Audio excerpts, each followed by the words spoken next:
అవునండి, నాకు ఇవ్వాల్సిన డబ్బులు గాను ఇల్లు రిజిస్ట్రేషన్ చేయడం జరిగింది. కానీ ఈ రిజిస్ట్రేషన్ చెల్లదు అంటూ కూడా ఆ దువ్వాడ భార్య అయినటువంటి వాణి కోర్టుని ఆశ్రయించాము, మాకు కూడా దీని మీద హక్కులు ఉన్నాయి, మేము కోర్టుకు వెళ్ళిన తర్వాత మేము ఇంట్లోకి వెళ్ళాలని కోర్టు తీర్పు అనంతరం మాత్రమే ఈ రిజిస్ట్రేషన్ జరిగింది కాబట్టి చెల్లదు అంటున్నారు. కోర్టు తీర్పు ఇంటి మీద అమ్మకూడదు చేయకూడదని కోర్టు తీర్పు గానీ స్టే గానీ ఇంటి మీద ఏమీ లేవండి.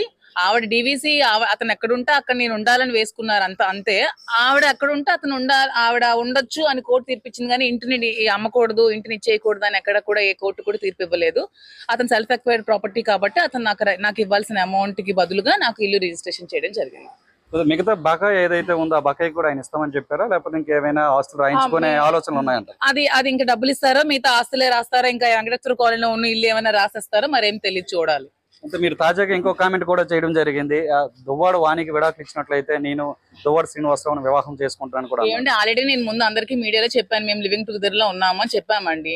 అది వాస్తవమే. నేను ఏది కూడా మీడియా ముందు కూడా నేను దాచిపెట్టడానికి నేను ఏది కూడా ప్రయత్నించలేదు. నేను క్లియర్ గానే చెప్పాను, మేము లివింగ్ టుగెదర్ లో ఉంటున్నాము, కలిసి ఉంటున్నాము, కలిసి అన్ని కార్యక్రమాలు చేస్తున్నాము అని చెప్పాను.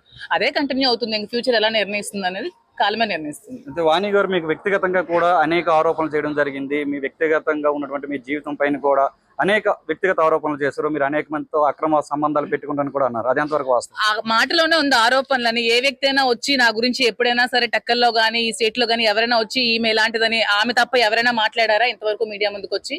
ఎంతమంది ఆస్తులు లాగేసుకున్నారు అది ఇదని ఎవరైనా వచ్చి నా ఆస్తులు లాక్కుంది, నా డబ్బులు లాక్కుందని ఎంతమంది మీ ఎవరి దగ్గరైనా వచ్చి ఎవరైనా ఒక్కరైనా ఓపెనే చెప్పారా?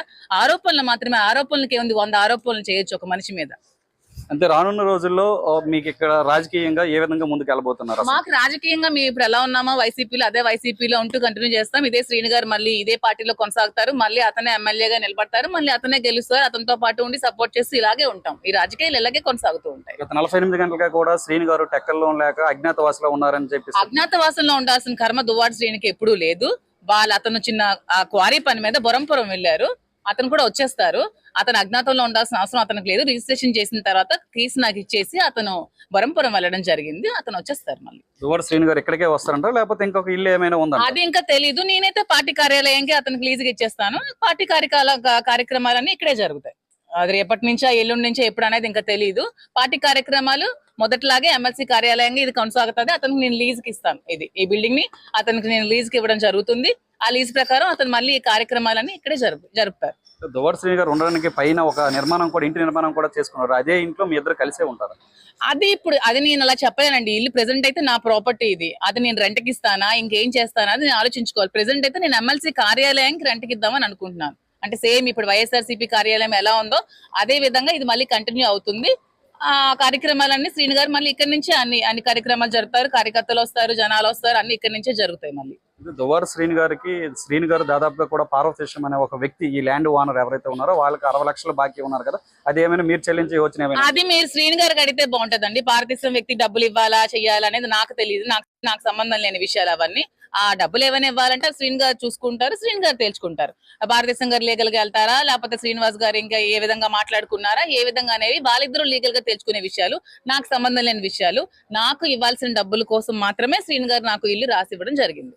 గత అర్ధరాత్రి వరకు కూడా ఈ ఇంటి వద్ద హైడ్రామా జరిగింది. అలాగే వాణికి మీకు మధ్య వ్యక్తిగతంగా ఉన్నటువంటి అనేకమైనటువంటి విషయాలను కూడా ఒకరిపై ఒకరు దోషణలు చేసుకున్నటువంటి పరిస్థితి ఉంది. దీన్ని ఏ విధంగా చూడాలి? దాన్ని ఈ విధంగా ఆవిడ ఒక అన్ఎడ్యుకేటెడ్, అంటే చదువుకుందో లేదో నాకు తెలియదు, చదువుకున్న మాటల్లో ఉండవు. నన్ను మరీ నా సహనాన్ని పరీక్షించింది కాబట్టి నేను బస్ అవ్వడం జరిగింది. నేను ఎప్పుడు కూడా ఎవరి గురించి అలా మాట్లాడలేదు.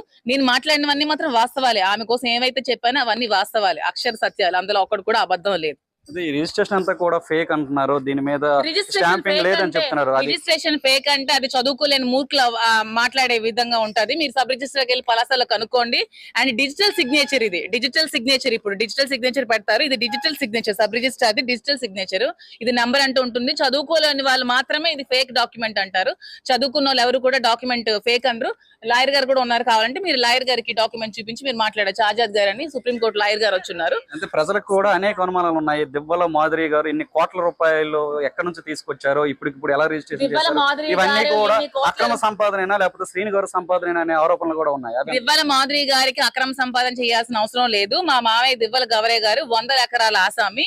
మా ఆయన గారు మెరైన్ ఇంజనీర్, చీఫ్ ఇంజనీర్. తనకు మంత్లీ నెలకు 10 లక్షల జీతం. మేము ట్యాక్స్ పేయర్స్ కూడా కాదు, మేము మెరైనర్స్. మాకు డబ్బులకి కొదవలేదు. మేము ముందు నుంచి ఫైనాన్షియల్ గా ఉన్నతమైన కుటుంబం.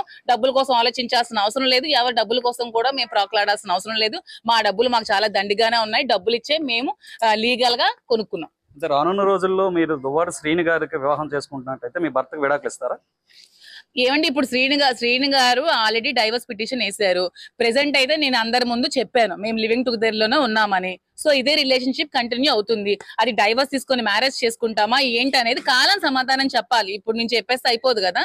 లివింగ్ లో మీరున్నారు కదా, అదే మీ భర్తకు మీరు విడాకులు ఇస్తారా లేకపోతే యథావిధంగా ఇదే విధంగా కొనసాగుతారా? లేదండి, మేము డైవర్స్ తీసుకుంటే ఇరువురు కూడా నేను హస్బెండ్ నుంచి డైవర్స్ తీసుకుంటాను, తను కూడా ఆమె నుంచి డైవర్స్ తీసుకుంటారు. ప్రస్తుతానికి అయితే మాత్రం దివ్వల మాదిరి గారు అయితే మాత్రం ప్రస్తుతం ఈ ఇంటిని పూర్తి స్థాయిలో కూడా తను స్వాధీనపరుచుకున్నారని కూడా చెప్తున్నటువంటి పరిస్థితి ఉంది. రానున్న రోజుల్లో లివింగ్ రిలేషన్ లో ఉన్నటువంటి దువ్వాడ అలాగే దివ్వల మాదిరి ఇద్దరు కూడా రానున్న రోజుల్లో పరిణామాలను బట్టి ఒకటై పెళ్లి కూడా చేసుకుని జీవనం కొనసాగిస్తామంటూ చెప్తున్నటువంటి పరిస్థితి అయితే ఇప్పటివరకు మనం చూసాం. శ్రీకాకుళం జిల్లా టెక్కలిలో ఎమ్మెల్సీ దువ్వాడస్ నివసిస్తున్న ఇంటి వ్యవహారం మరోసారి రచ్చకెక్కింది. గత కొద్ది రోజులుగా దువ్వాడ అక్రమ సంబంధం వ్యవహారం ఒకవైపు చర్చనీయాంశంగా కొనసాగుతుండటంతో దువ్వాడ నివసిస్తున్న ఇల్లు ప్రేయసి మాధురి పేరున రిజిస్ట్రేషన్ చేయడంతో మరోసారి స్థానికంగా చర్చనీయాంశమైంది. ఇక దివ్యల మాధురి రిజిస్ట్రేషన్ చేయించుకున్న డాక్యుమెంట్స్ తో అదే ఇంటిలో ఉంటుంది. తన ఇంటిని వైసీపీ కార్యాలయానికి అద్దెకిచ్చి దువ్వాడతో జీవితం కొనసాగిస్తున్నట్టున్న దివ్యల మాధురితో మా ప్రతినిధి శ్రావణ్ ఫేస్ టు ఫేస్.